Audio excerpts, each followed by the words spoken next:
Et il y a une histoire très connue où il y a un jour, il y a Herschel. Vous savez Herschel ou pas? Herschel, chez les Shra, il l'appelle.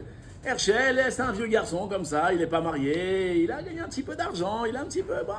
Et là, un jour, il veut se marier. Il va voir l'entremetteuse, il dit voilà, je voudrais me marier. Et l'entremetteuse dit écoute, Coco, qu'est-ce que tu veux te marier toi? T'as même pas une maison où tu vas la faire vivre, ta fiancée. Tu vas la faire vivre entre deux cartons dans la rue ou tu vas la faire vivre? Il faut une maison. Quand tu auras une maison, tu reviens et on va trouver une femme. Elle dit, il n'y a pas de problème. Qu'est-ce qu'il fait? Il réfléchit. Il voit une belle maison. Il dit, ah, celle-là, elle est bien. Il va, il tape à la porte. Il dit, bonjour, monsieur. Oui, bonjour, monsieur.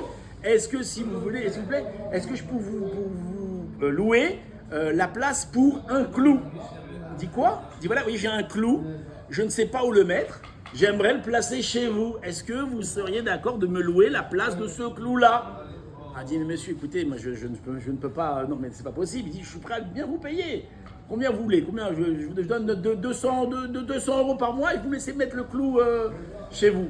Alors le bonhomme il dit 200 euros, c'est intéressant 200 euros, oui ou non? Oui ou non, 200 euros. Il dit, bon d'accord, allez-y, entrez. Donc il rentre et il prend le clou et il met le clou. Et il dit merci beaucoup et il s'en va. Il revient 2 heures après, toc toc toc. Le bonhomme il lui apporte, dit oui. Il dit, je voudrais, s'il vous plaît, accrocher quelque chose sur mon clou. A dit, mais on n'avait pas. J'ai loué un clou, c'est pourquoi? C'est pour que je puisse l'utiliser. Il dit, bon, d'accord. Bon, alors allez-y, il va, il accroche son manteau. Et il sort. Et il revient plus tard, toc, toc, toc. Je viens prendre mon manteau. Ah, il ouvre la porte, il laisse prendre son manteau. Et comme ça, plusieurs fois, il va, il vient. Et un jour, il tape comme ça à 2 heures du matin. Et là, le bonhomme, il dit, mais qu'est-ce que c'est encore? Il dit, s'il vous plaît, je voudrais encore. Mais vous n'avez pas le droit, j'ai loué le clou, c'est à moi le clou. Alors il le laisse rentrer, et là il y a une odeur qui rentre avec lui, une odeur pestilentielle, une odeur horrible. Il dit, mais qu'est-ce que c'est que cette odeur-là? Et là il montre, il dit, non, c'est rien, ce sont 2 sacs de rats morts depuis une semaine. Hein? Vous imaginez ou pas, des rats morts qui sont morts depuis une semaine, l'odeur que ça peut... Et je voulais l'accrocher sur mon clou, mais le mec il ne peut pas faire ça chez nous. Il l'accroche, l'odeur. Il hurle. Et qu'est-ce qu'il fait le balabaït? Alors là, il crie, il appelle sa famille, venez vite. Et toute la famille, elle prend les clics et les claques et elle sort de la maison. Et là, Hirschel, il s'assoit sur le canapé, et il appelle l'entremetteuse, il dit, allô, ça y est, j'ai une maison, tu vois la maison, il y a la piscine, il y a tout ce qu'il faut.